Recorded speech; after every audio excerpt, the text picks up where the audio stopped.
Les Saintes Chéries, c'est un téléroman qui a fait la joie des Français pendant toute une saison et que vous avez pu voir sur la chaîne française de Radio-Canada.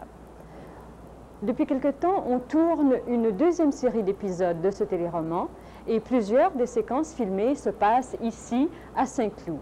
Saint-Cloud, c'est un peu, si vous voulez, la banlieue de Paris. C'est pour Montréal ce qu'est Ville-Mont-Royal ou alors pour Québec ce qu'est Sillery. Nous sommes donc venus rencontrer la vedette de ce téléroman, Micheline Prel, que vous connaissez tous pour l'avoir vue et à la télévision et au cinéma. Nous avons rencontré Micheline Prel sur le plateau, entourée de son partenaire Daniel Gélin, qui, dans Les Saintes Chéries, joue le rôle du mari.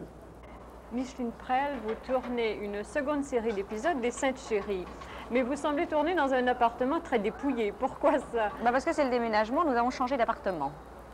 Et nous arrivons dans un appartement qui apparemment devrait être prêt, mais qui ne l'est pas. On nous a vendu ça en nous disant que tout serait prêt, impeccable, et quand on arrive, ils se sont trompés, et il y a encore tous les ouvriers, et puis comme vous pouvez le voir, il n'y a absolument rien du tout, que des plâtres. Et ces nouvelles aventures vont vous amener jusqu'au Canada? Oui, nous avons déjà tourné en Allemagne, en Autriche, au sport d'hiver, et nous allons au Canada dans une dizaine de jours. Et où tournerez-vous là-bas? Eh bien, nous tournerons à Montréal, dans le cadre de l'exposition, et puis après ça, nous irons au-delà de Québec, dans le Grand Nord. Vous risquez de faire un peu froid, ça vous fait pas peur? On nous a annoncé, on nous a dit qu'il ferait peut-être moins 30.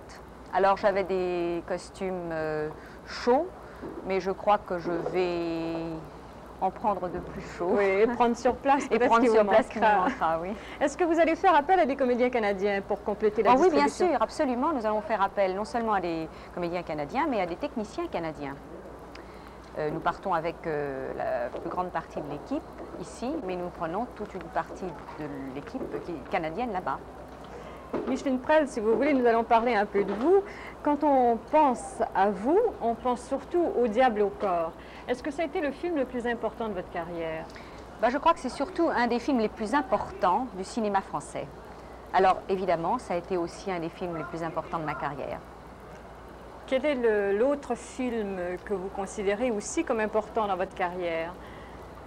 Oh, il y en a plusieurs, enfin, que j'aime, comme Boule de Suif, comme un autre film que j'ai tourné pendant la guerre et qui est sorti, qui a fait une sortie un peu trop discrète, parce qu'il valait mieux que ça, qui était Félicie Nanteuil, tiré d'une nouvelle d'Anatole France, histoire comique. Et puis il y a eu des films comme Les Louvres, comme La Nuit Fantastique, et même comme des films que j'ai fait avec De Broca, même comme L'Amant de Saint-Jour. L'Amant de Saint-Jour, et oui, même le dernier film qu'il a fait, qui est Le Roi de cœur, avec d'ailleurs une de vos compatriotes, Geneviève Bujold. On vous a très souvent confié des rôles de femmes frivoles, de femmes légères, de femmes que l'on dit à tort ou à raison, très parisiennes. Oui. Pouvez-vous nous expliquer pourquoi? Bien, mon Dieu, parce que je crois que je représente pour les Français ce qu'on appelle la parisienne. Je suis essentiellement française d'aspect, de rythme, de réaction. Est-ce que ces personnages... Je suis très vive comme ça. Oui. Et physiquement aussi, peut-être? Probablement, oui, bien sûr. On est toujours entraîné par son physique. Mais est-ce que ces personnages vous ressemblent autrement que physiquement? Bon, il y a certainement des côtés et des moments où ces personnages me ressemblent. Enfin, je veux dire que l'état même de comédien est d'être fluide, est d'être très différent à chaque instant. Et donc, ça ne peut pas être moi, heureusement. On rit très souvent quand on vous voit au cinéma. Est-ce que vous aimez les rôles qui font rire? Bien sûr. Moi, je trouve que c'est une grâce qui vous est donnée de pouvoir faire rire. D'ailleurs, j'adore le rire. Je trouve que c'est une des choses essentielles de l'existence, pour moi en tout cas. Vous avez un tempérament gai, alors? Oui, ça m'arrive d'être triste, mais je suis quelqu'un de gai. Et en tout cas, j'ai envie de rire. J'aime ça. Et quelles sont les choses qui vous attristent dans la vie? Qui m'attristent dans la vie? L'ennui. Les gens ennuyeux. Et vous en côtoyez beaucoup? Ben non, justement, je les évite. On dit aussi que vous avez le visage le plus parfait du cinéma, que chez Micheline Prel, il n'y a pas un mauvais angle. Est-ce que dans votre carrière, ce visage vous a bien servi?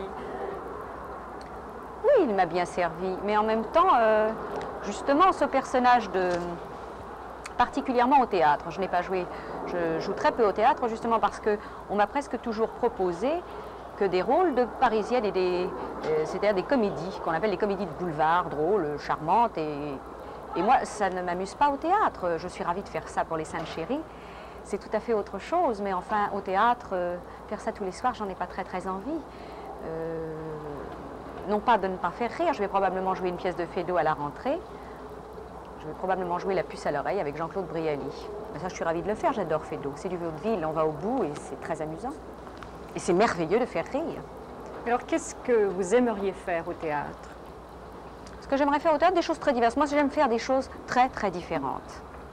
J'ai fait une tournée de Virginia Woolf, et c'est une pièce que je considère comme une des pièces les plus importantes depuis ces dernières années. Et j'avais très envie de le jouer, et apparemment, justement, physiquement, je n'étais pas le personnage. Et puis le personnage a évolué depuis la création à New York. Il y a eu depuis le film avec Elizabeth Taylor, et on m'a proposé de faire la tournée. Et en France aussi, en Suisse et en Belgique. Ça a été un très gros succès et j'en ai été très contente. C'était très intéressant pour moi et c'était très bien à tous les points de vue. Si vous n'aviez pas été comédienne, qu'est-ce que vous auriez aimé être? Bon, j'aurais toujours fait quelque chose dans un domaine artistique. Je pense que j'étais douée pour le dessin. J'aurais essayé quelque chose, je ne sais pas, la décoration, je ne sais pas quoi, mais enfin ça aurait été dans ce domaine-là. Parce que vous n'avez pas fait du tour de chant également? Non, on me l'a proposé, on m'a proposé de faire des disques. J'aime bien chanter, mais je ne sais pas, il y a quelque chose qui se passe. J'aurais pu chanter et faire des disques, il y a même longtemps, bien avant que...